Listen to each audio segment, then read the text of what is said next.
Welcome to Dr Joe Unplugged. The topics discussed in this podcast will reflect my opinions and are not in any way to be regarded as medical advice. 2025 has gotten off to a really good start. Now, before we go further, I think it's important to note that there are major issues in the world continuing, particularly with the fires in Los Angeles, which are tragic, and there's certainly parts of the world, the hostages are still being held in Gaza, and the war continues in Ukraine. So for all of those people, it's not been a great start. But Mark Zuckerberg has rediscovered the concept of free speech and wants to walk away from censorship. And that is a very, very positive start to 2025. Now, I'd like to quote a little bit from an article here by Margie. I assume that's the correct pronunciation. It could be Margie, so I apologise if I got it wrong. Conklin, who's written in the Free Press, and she was formerly an editor for the Sunday paper at the New York Post. And writes, and you can find this on the Free Press, and for those of you who don't subscribe, it is an excellent, excellent publication. China expert Stephen Mosher pitched me a theory about how the coronavirus started. Back then it was believed it came from a wet market, but Stephen was unconvinced. He said it was much more likely that it leaked from the Wuhan Institute of Virology, which had been doing experiments with coronavirus for years. You might think that's relevant. This was before lockdowns and before COVID had spread. And again, I'm going to quote now, "I was happy to publish Stephen's piece because I figured the world would want to hear an alternative idea at an important moment from a social scientist who had lived in China and had written books about the country." You'd think that is actually quite important. And maybe the world would be a different place if stories like that, and I'm sure it wasn't the only one, had gone through. Again, I'll quote, "I was right about the story. In fact, the lab leak is now seen as the most likely explanation. But I was wrong and naive to think anyone in power would want to hear it." So the story was published on February 22, 2020. It went viral for a few hours as readers liked and shared it over and over. And she has a data tracker so she can look at what's happening on the article, views on it, likes and shares. Suddenly, for no reason, the green line dropped like a stone. Quote, "No one was reading or sharing the piece. It was though it had never existed." How does this happen? Later, the Post digital editor gave me the answer. Facebook's fact-checking team had flagged the piece as false information. Now, that does show, and this was 5 years ago, so maybe because of X and other platforms, the power of Facebook is not as great as it was, but I think it remains the biggest source for a lot of people for information, in as much as they use it to click to stories or articles of interest. I was shocked and embarrassed, quote, "Never in my life had a story I worked on been deemed false information." Anyway, it's a very, very good article. And of course, it caused her to second guess, and she wanted to look into how this had come about. What happened next was even more chilling. I found out that an expert, in inverted commas, who advised Facebook to censor the piece had a major conflict of interest, and I'm going to quote this word for word. Professor Danielle E. Anderson, and brackets, I have no knowledge of this person, close brackets, had regularly worked with researchers at the Wuhan Institute of Virology and had even done her own experiments at the institute, and she told Facebook's fact-checkers that the lab had, in inverted commas, strict control and containment measures. Well, of course she did. There's an old adage about who guards the guards.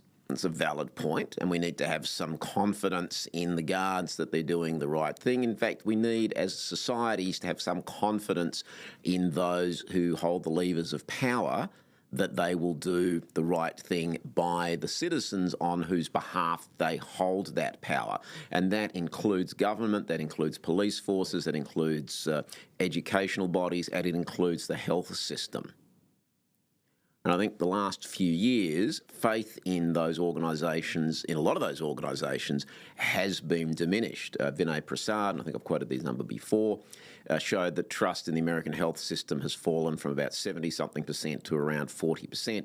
And again, Vinay's got a Substack, which is certainly worth following, said that he's surprised that it's actually that high. And it's not because of misinformation. It's not because of disinformation. It's not because of Elon Musk. It's all their own work. It's all their own work. And stories like this just underline how, unfortunately, people who present themselves as, in inverted commas, experts, and they may have some credentials behind them, I'm not saying they don't, may have significant conflicts of interest. I think it would have been very, very relevant for people to know that the person who kiboshed the story about the virus coming from a lab had worked at or been involved in said lab. Just, maybe a little bit relevant. Maybe it's useful to know. And maybe she's still correct. Maybe, but she wasn't, but she could have been. But that piece of information is very relevant. She is not a neutral bystander. There's a lot of conflicts of interest in health. And we'll be talking about some of those. We've talked about them last year, and we'll talk about them again in subsequent podcasts this year. And the best solution is not to scream disinformation or misinformation or censor or stop people from speaking. It's actually the sunlight, as in light, not from the sun itself, but exposing light on what people are saying. And Brendan O'Neill, who's a British writer and again an excellent person to follow, says the best antidote for any form of false hate or other speech is more speech.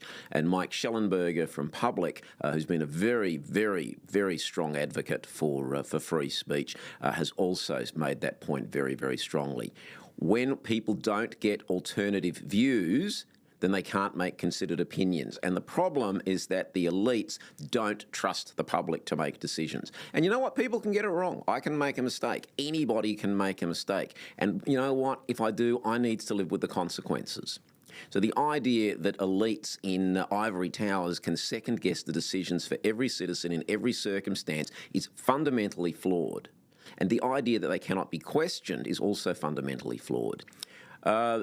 On Sensible Medicine, again, another very, very good publication. They're looking at the success of community notes on X as a counter to points of view or information that people might agree with. And they've actually looked at it over the course of the year and found that it has been very effective, not in calling out misinformation or disinformation. These are meaningless terms, but in actually providing a counter view. So somebody says, I reckon this is the way it is, and community notes can put in some information that says, well, you might also want to consider this, and that's for the the readers or followers. And people can form their own opinions, as they should. So to get back to where we started, getting rid of fact checkers, and it's only starting in America, but we know in Australia that there was a fact-checking unit from RMIT, and I think the ABC, say no more, is also not being used by Facebook anymore, is a very, very positive step. Now, people might say that Zuckerberg is jumping on the bandwagon. Look, if he is, good-o. Better late than never. Elon Musk is a trailblazer. He went out and supported the rights of citizens to have a say before it was popular, and he's blazed a trail, and I think the whole planet owes him a debt of gratitude for that. And Zuckerberg is following down that trail. And interestingly, he's moving the content moderation division of Facebook from California to Texas. I think that also tells us quite a lot. Elon Musk has moved his businesses to Texas. Joe Rogan comes out of Texas. I've never been. I'd be interested to go one day. Again, all of these things tell us that the world is about to change. And if we look at history, nobody predicted in advance that when the Berlin Wall was going to fall. Nobody predicted in advance when World War II was about to start. Nobody predicted in advance when the Roman Empire would end. Hundreds, probably thousands, the Habsburg Empire as well, of turning points in human history that can only be identified in the rearview mirror. But all of those events, all of those turning points in history came about because citizens rose up in some way, shape or form, and it doesn't need to be violent. The fall of the Berlin Wall was not an act of any form of violence. But citizens rose up against those who had done the wrong thing by them whilst holding the levers of power.